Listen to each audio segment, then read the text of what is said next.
তোমার প্রতি আমার কোনো অভিযোগ নেই, কারণ আমি জানি সময়ের সাথে সাথে মানুষ বদলে যায়। ঘড়ির কাঁটা কখনো এক জায়গায় স্থির থাকে না, এটাই চিরন্তন সত্যি। মানুষ আসবে যাবে, মায়াতে জড়াবে, এটাই তো নিয়তি। আসসালামু আলাইকুম, কেমন আছেন সবাই? আশা করি আপনারা সবাই ভালো আছেন, আলহামদুলিল্লাহ। আজকে আমি আপনাদের সেই বশীকরণটা শিক্ষা দিতে চলেছি। এটি আপনি যার উপরে প্রয়োগ করবেন, সে যত দূরেই থাক না কেন, তার শরীর জ্বালাপোড়া শুরু হয়ে যাবে যতক্ষণ না সে আপনার কাছে আসবে এবং আপনাকে ভালোবাসার কথা বলবে। অথবা সে যদি আপনার স্ত্রী হয়, তো যতক্ষণ না আপনার কাছে চলে আসে ততক্ষণ পর্যন্ত তার শরীর জ্বালাপোড়া করতে থাকবে এবং সে বেকুল এবং উতলা হয়ে যাবে। এটি আপনারা কেউ খারাপ উদ্দেশ্যে ব্যবহার করবেন না এবং এটি কোনো খারাপ উদ্দেশ্যে ব্যবহারের জন্য আমি আপনাদেরকে দিচ্ছি না। আর যে ব্যক্তি আমার নিষেধ থাকা সত্ত্বেও এটি খারাপ কাজে প্রয়োগ করবে, তার ধ্বংস নিশ্চিত। সুতরাং কেউ এটি খারাপ কাজে ব্যবহার করবেন না।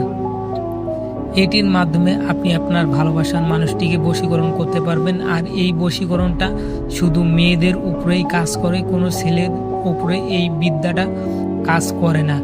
আমরা প্রতিটা মানুষই কাউকে না কাউকে ভালোবেসে থাকি এবং তাকে বলতে পারি না বা বোঝাতেও পারি না, অনেক সময় বলেও লাভ হয় না। তো সেই ক্ষেত্রে আপনারা এই বিদ্যাটি প্রয়োগ করতে পারেন। অথবা আপনার স্ত্রী যদি চলে গিয়ে থাকে, সেই ক্ষেত্রেও প্রয়োগ করতে পারেন।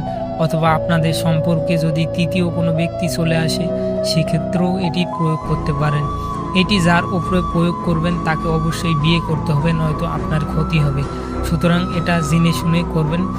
আর আমি আপনাদের বলবো, আপনারা এই বিদ্যাটা করার আগে অন্ততপক্ষে 100 বার ভাববেন যে এটি করবেন কি না। কারণ এটি মারাত্মক একটি বিদ্যা, এটি অনেক সহজ, এটি চাইলেই করে ফেলতে পারবেন।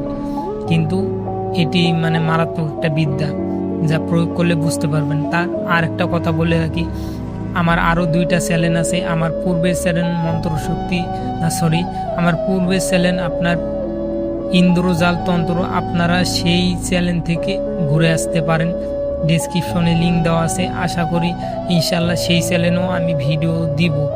আর আমার আরও একটি চ্যানেল আছে, সেই চ্যানেল থেকেও ঘুরে আসতে পারেন, সেটিরও লিঙ্ক আমি ডেসক্রিপশন বক্সে দিয়ে দিব। আসলে কি সেইগুলো দেওয়ার মানে কি আমি আপনাদের বলি। অনেকে আমার নতুন মনে করে যে ইউটিউবে আমি নতুন এবং ভণ্ড প্রতারক, সেই কারণে আমার অনেক উপদেশ দেয়। তো তাদেরকে দেখানোর জন্যই আমি সেই চ্যানেলগুলোর লিঙ্ক দিয়ে দিয়েছি। আপনারা চাইলে সেই চ্যানেলগুলো থেকে ঘুরে আসতে পারেন।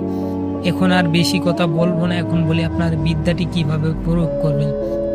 মন্ত্রটি আপনি যে কোনো সময় পাক পবিত্র অবস্থায় 108 বার জপ করে মুখস্থ করে নেবেন।